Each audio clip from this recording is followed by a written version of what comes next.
ইসলামী স্বর্ণযুগ বা ইসলামের রেনেসা এ যুগে মুসলিমদের হাত ধরে সাংস্কৃতিক, অর্থনৈতিক ও জ্ঞান বিজ্ঞানের বিভিন্ন শাখার সর্বোচ্চ সমৃদ্ধি লাভ করে। আধুনিক সভ্যতা গড়ে ওঠার পেছনেও রয়েছে ইসলামী স্বর্ণযুগের মুসলিম পণ্ডিতদের অবদান। সে সময় সভ্যতার উন্নয়নের পাশাপাশি যুগান্তকারী এক নব অধ্যায় রচিত হয়েছিল, যা মুসলিমদের জন্য এক গৌরবোজ্জ্বল ইতিহাস। পবিত্র কোরআন ও হাদিসের বিভিন্ন জায়গায় জ্ঞান অর্জনের উপর গুরুত্ব তুলে ধরা হয়েছে। ধর্মীয় মূল্যবোধে অনুপ্রাণিত হয়ে মুসলিম বিজ্ঞানী ও গবেষকরা জ্ঞান বিজ্ঞানের প্রায় সকল শাখায় অনুসন্ধান চালিয়েছিলেন। বলা হয়, সত্যিকারের বৈশ্বিক সভ্যতা মুসলিমরাই প্রথম তৈরি করেছিলেন, যা জ্ঞান বিজ্ঞান চর্চার জন্য বিশ্বের বহু প্রান্ত থেকে ধর্মবর্ণ নির্বিশেষে জ্ঞানী ও অভিজ্ঞ সম্পন্ন মানুষের মিলন ঘটাতে পেরেছিল। মনীষীদের গবেষণার ফলে শাসকদের ক্ষমতার বৈধতা প্রশ্নবিদ্ধ হলেও তখন রাষ্ট্র পরিচালনায় কুরআন ও সুন্নাহর মূলনীতি অনুসরণ করতেন। শিক্ষা প্রতিষ্ঠানগুলোতে অন্য ধর্মের লোকরা জ্ঞান চর্চার সুযোগ পেত।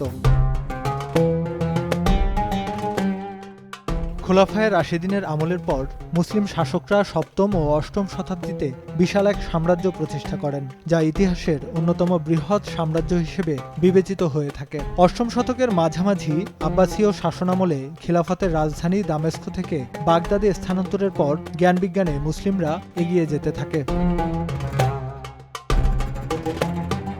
ইসলামী স্বর্ণযুগের ব্যাপ্তিকাল নিয়ে নানা মতভেদ থাকলেও বেশিরভাগ ইতিহাসবিদের মতে অষ্টম শতাব্দী থেকে চতুর্দশ শতাব্দী পর্যন্ত, যার শুরু ধরা হয় ৬২২ খ্রিস্টাব্দে মদিনায় প্রথম ইসলামী রাষ্ট্র প্রতিষ্ঠা ও ইসলামী শক্তির উত্থানের সময় থেকে। আর ১২৫৮ সালে মঙ্গলদের দ্বারা বাগদাদ অবরোধের সময়কে এর শেষ ধরা হয়। আবার কেউ কেউ ১৪৯২ সালে ইবেরিয়ান উপদ্বীপের আন্দালুসে খ্রিস্টান রিকনকোয়েস্টের ফলে গ্রানাডা আমিরাতের পতনকেও এর সমাপ্তিকাল হিসেবে গণ্য করেন। স্বর্ণযুগে বৈজ্ঞানিক, অর্থনৈতিক, রাজনৈতিক, সামরিক ও সাংস্কৃতিক অগ্রগতিতে মুসলিমরা ছিল অপ্রতিদ্বন্দ্বী। সে সময় জ্ঞান বিজ্ঞানের বিভিন্ন শাখায় সমভাবে পারদর্শী এক পণ্ডিত শ্রেণী গড়ে উঠেছিলেন, যারা হাকিম বলে পরিচিত ছিলেন। এ যুগে মুসলিম পণ্ডিতরা এক একজন বহু বিষয়ে অভিজ্ঞ ও বিদ্বান ছিলেন। তৎকালীন সময়ে কবি, সাহিত্যিক, চিকিৎসক, বিজ্ঞানী, প্রকৌশলী, পণ্ডিত, চিত্রকর, দার্শনিক, ভূতত্ত্ববিদ, বণিক, পর্যটকরা তাদের মেধা, দক্ষতা ও যোগ্যতার দ্বারা চিকিৎসা, শিল্প, সংস্কৃতি, ব্যবসা বাণিজ্য, কৃষি, অর্থনীতি, আইনশাস্ত্র, সাহিত্য, দর্শন, বিজ্ঞান ও প্রযুক্তির ক্ষেত্রে অবদান রেখে ইতিহাসে নিজেদের নাম অমর করে রেখে গেছেন, যা পরবর্তীতে মানব সভ্যতার অগ্রগতিতে অগ্রণী ভূমিকা রাখে। সেই সাথে তারা ইসলামী শাসন ব্যবস্থার সুনাম নিয়ে এসেছেন। বলা হয়, মুসলিমদের দ্বারা নতুন নতুন জ্ঞান বিজ্ঞানের শাখা উদ্ভাবিত না হলে আধুনিক পৃথিবীর জন্ম হতো না।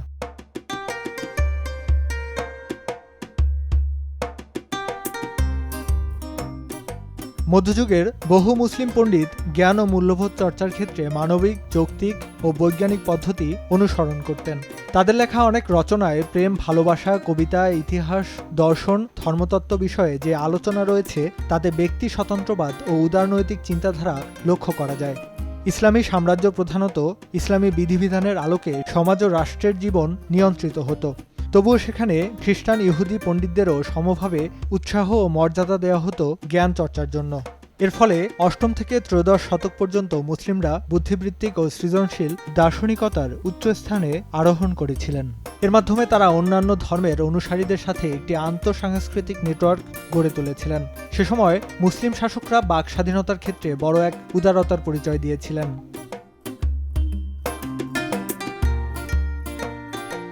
ইউরোপের ইতিহাসে চতুর্থ থেকে পঞ্চদশ শতককে মধ্যযুগ বলা হয়। কেউ কেউ এ সময়কে ইউরোপের অন্ধকার যুগ বলে থাকেন। মূলত ইতালিয়ান পণ্ডিত পেট্রাক প্রাচীন গ্রিক ও রোমানদের সময়কাল হতে ল্যাটিন সাহিত্যের মান কমে যাওয়া বোঝাতে ১৩৩০ সালে প্রথম অন্ধকার যুগ শব্দটি ব্যবহার করেন। পরবর্তীতে এই শব্দটি রোমান সাম্রাজ্যের পতনকালীন সময় হতে ইউরোপের রেনেসাঁর সূচনা পর্যন্ত সামগ্রিক সাংস্কৃতিক অনগ্রসরতাকে বোঝানোর জন্যই ব্যবহার করা হয়। প্রকৃতপক্ষে রোমান সাম্রাজ্যের পতনের পর ইউরোপ যখন সভ্যতার অন্ধকারে হারিয়ে যায়, তখন মধ্যপ্রাচ্যের মুসলিমরা বিজ্ঞানের অগ্রযাত্রাকে ধরে রাখে এবং এমন সব উদ্ভাবন ঘটায় যার ভিত্তিতে পরবর্তীতে বিজ্ঞানের উন্নতি ঘটে। ইসলামী স্বর্ণযুগের অন্যতম বুদ্ধিবৃত্তিক চর্চার কেন্দ্র ছিল বাগদাদের বায়তুল হিকমা বা হাউস অফ উইজডম।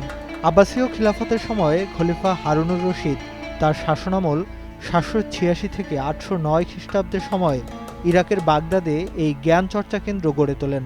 তখনকার সময়ে পৃথিবীর সবথেকে বড় এই গ্রন্থাগার, অনুবাদ কেন্দ্র ও শিক্ষা প্রতিষ্ঠানে ভারত, চীন, মধ্যপ্রাচ্য, আফ্রিকা, ইউরোপ সহ বিশ্বের বিভিন্ন দেশ থেকে ধর্মবর্ণ নির্বিশেষে জ্ঞানী বা পণ্ডিতরা জ্ঞান অর্জনের জন্য আসতেন এবং গবেষণা করেছেন। এখানে মেসোপটেমিয়া, রোমান, চীন, ভারতীয়, পার্সি, মিশরীয়, উত্তর আফ্রিকা, গ্রিক ও বাইজেন্টাইনীয় সভ্যতা সহ পৃথিবীর সকল অঞ্চলের প্রাচীন জ্ঞান সংরক্ষণ করে গবেষণা করার পাশাপাশি শিক্ষা দেওয়া হতো। এজন্য প্রথমে পৃথিবীর বিভিন্ন দেশের মূল্যবান গ্রন্থ সংগ্রহ করে তারা তা আরবি ভাষায় অনুবাদ করেন। এরপর তা তুর্কি, সিন্ধি, ল্যাটিন, ফার্সি, হিব্রু ইত্যাদি নানা ভাষায় অনুবাদ করা হয়। 813 থেকে 833 খ্রিস্টাব্দে খলিফা হারুনুর রশিদের পুত্র আল মামুনের শাসনামলের সময় এটি জ্ঞান চর্চার সর্বোচ্চ শিখরে পৌঁছায়। জ্ঞানের আদান প্রদানের জন্য আল মামুন অনেক জ্ঞানীগুণী ব্যক্তিকে বায়তুল হিকমাতে নিয়ে আসেন। 9ম থেকে 13 শতকে পার্সিয়ান ও খ্রিস্টান সহ অসংখ্য পণ্ডিত ব্যক্তি এই গবেষণা ও শিক্ষা প্রতিষ্ঠানের সাথে জড়িত ছিলেন। সে সময়ে আরবিতে গ্রন্থ অনুবাদ ও সংরক্ষণের পাশাপাশি পণ্ডিতরা বিভিন্ন ক্ষেত্রে মৌলিক অবদান রাখেন।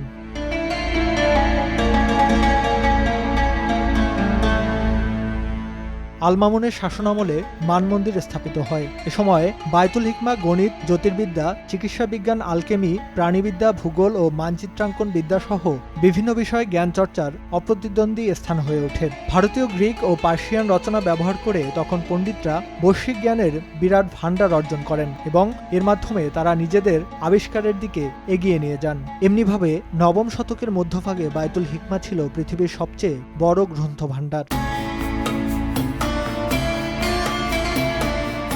মূলত তৎকালীন খিলাফত রাষ্ট্রের পৃষ্ঠপোষকতায় জ্ঞান অর্জনের মাধ্যমে পণ্ডিতরা বহু মৌলিক আবিষ্কার করতে পেরেছিলেন। তখনকার পণ্ডিতদের বেতনও ছিল বেশি, যা বর্তমানকালের গবেষকদের থেকেও বেশি। লোকে মুখে কথিত আছে, এখানে কেউ জ্ঞানের বই নিয়ে আসলে তাকে সেই পরিমাণ ওজনের স্বর্ণ দেয়া হতো। বিভিন্ন ভাষার পাণ্ডুলিপি, অনুবাদ এবং মৌলিক গবেষণায় এত বিপুল পরিমাণ অর্থ ব্যয় করা হয়েছে যে যা বর্তমান বিশ্বে সবচেয়ে উন্নত দেশেও এত অর্থ ব্যয় করা হয় না। বলা হয়, সে সময় পণ্ডিতদের পরিশ্রমের ফলেই পৃথিবীর সকল সভ্যতার জ্ঞান একত্রিত করা সম্ভব হয়েছে। এদিকে ফাতেমীয় যুগে অর্থাৎ 909 থেকে 1171 সাল পর্যন্ত মিশর সাম্রাজ্যের কেন্দ্রে পরিণত হয় এবং উত্তর আফ্রিকা, সিসিলি, ফিলিস্তিন, জর্ডান, লেবানন, সিরিয়া, আফ্রিকার লোহিত সাগর উপকূল, তিহামা, হেজাজ ও ইয়েমেনের অন্তর্গত ছিল। এই যুগে মুসলিম বিশ্বের রাজধানী শহর বাগদাদ, কায়রো ও কর্ডোবা, যা বিজ্ঞান, দর্শন, বাণিজ্য ও শিক্ষার বুদ্ধিবৃত্তিক কেন্দ্রে পরিণত হয়। তখনও আরবরা তাদের অধিকৃত অঞ্চলের বৈজ্ঞানিক জ্ঞানের প্রতি আগ্রহী ছিলেন। এ সময়ে হারিয়ে যেতে থাকা অনেক ধ্রুপদী রচনা আরবি ও ফার্সিতে অনুদিত হয়। আরও পরে এগুলো তুর্কি, হিব্রু ও ল্যাটিনে অনুদিত হয়েছিল। হজের সময় আরবের সারা বিশ্বের মুসলিমদের মিলন মেলা হতো। সেখানেও তারা নিজস্ব চিন্তা ও আঞ্চলিক জ্ঞান আদান প্রদান করতেন। আর আরব বণিকরা পৃথিবীর বিভিন্ন স্থানে ব্যবসার কাজে গিয়ে প্রযুক্তিগত জ্ঞান সংগ্রহ করে নিয়ে আসতেন। দর্শক, এর পরের পর্বে দেখুন ইসলামী স্বর্ণযুগে মুসলিমদের সুসংগঠিত সমাজ গঠনের ইতিহাস।